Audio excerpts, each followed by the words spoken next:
الله عليه وسلم: خير الدعاء دعاء يوم عرفة.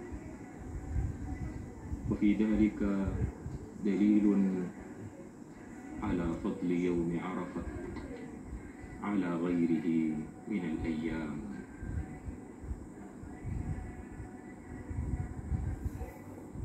لبيك اللهم لبيك، لبيك لا شريك لك لبيك، نعمة لك والملك لا شريك لك لبيك.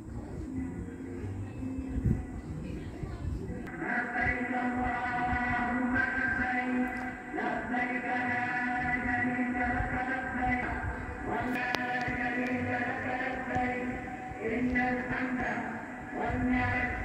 لبيك اللهم لبيك، لبيك لا شريك لك لبيك، إن الحمد والنعمة لك الملك لا شريك لك لبيك، إن الحمد والنعمة لك الملك لا شريك لك. لبيك اللهم لبيك، لبيك لا شريك لك لبيك، إن الحمد شريك لك. لبيك اللهم لبيك، لبيك لا شريك لك لبيك، اللهم لبيك، لبيك لا شريك لك لبيك، إن الحمد والنعمة لك الملك لا شريك لك. لبيك اللهم لبيك، لبيك لا شريك لك الملك لا شريك لك. لبيك اللهم لبيك، لبيك لا شريك لك لبيك، إن الحمد والنعمة لك الملك لا شريك لك. لبيك اللهم لبيك، لبيك لا شريك لك لبيك، إن الحمد لبيك لا شريك لك لبيك، إن الحمد والنعمة لك والملك لا شريك لك لبيك. مع انقضاء ساعات هذا اليوم المبارك نتذكر تم به النعمة، ففيه نزل قول الله تعالى: اليوم أكملت لكم دينكم وأتممت. فيوم عرفة نعمة، والوقوف على صعيد يختص به انطلق الوحي، وفي عرفات اكتمل مؤذنا بانطلاق مرحلة جديدة في مسيرة الإنسان على هذه الأرض. يا لها من مواقف إيمانية عظيمة، ونحن مواكب ضيوف الرحمن للإفاضة من عرفات إلى مزدلفة، ونحن نشاهد هذه الخدمات الضخمة التي تشارك فيها كافة أجهزة الدولة الجودة والإتقان ليتمكنوا من أداء مناسكهم بسلام آمنين، كما هو شعارنا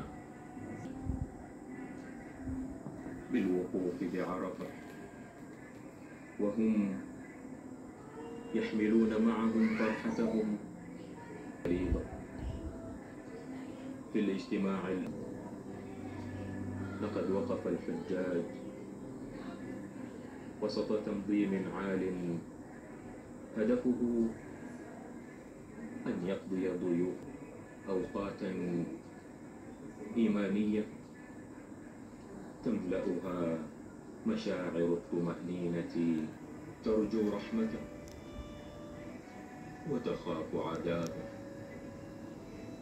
ألسنة لاهجة بذكره سبحانه، لا تفتر ولا تسأم من ترداده. أجساد أضناها التعب والسفر لله سبحانه وتعالى. هنا في هذه البقاع الطاهرة الزائل الترابط غايتهم، والأخلاق الرفيعة ديدنهم. هنا وانقبضت اليدان عن الإيذاء، وانبسطت جودا وإحسانا، وفيه الناس وكل ترك أولاده وأهله وماله وداره واتجه إلى العظيم المنان يسأل الله القبول والغفران.